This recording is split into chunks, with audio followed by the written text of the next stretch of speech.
Everyone welcome back to my other exciting mini vlog guys. এটা হচ্ছে হাফলং আসার part 2 vlog. আর আমরা অলমোস্ট হাফলং ঢুকে গেছি। আর ঢোকার সাথে সাথে আমরা অনেকগুলা কমলা লেবু কিনে খেয়েছিলাম, বাট সেটার কোনো ক্লিপিংস নেই, তার কারণ আমার একদম ফোনে ব্যাটারি ছিল না। তো চার্জার দেওয়ার পর তারপরে আবার ভিডিও বানাচ্ছি আমি। তো এখন আমরা নেমে একটা রিসর্ট দেখতে এসেছি। এর আগে একটা রিসর্ট আমরা দেখতে গেছিলাম, বাট ওটা অতটাও ভালো লাগেনি, তার জন্য আবার একটা নেক্সট রিসর্ট দেখতে আসি।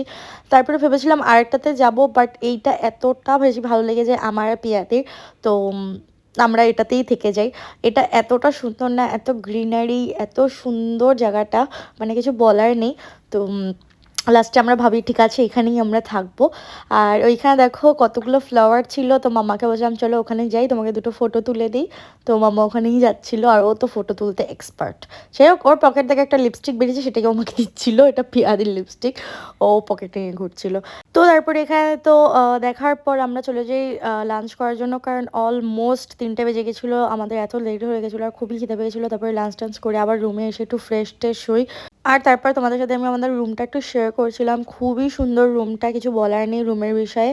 বিশেষ করে বাথরুমটা, যেটা আমার খুব প্রয়োজন, কারণ বাথরুম ক্লিন থাকলে আমি খুব হ্যাপি থাকি।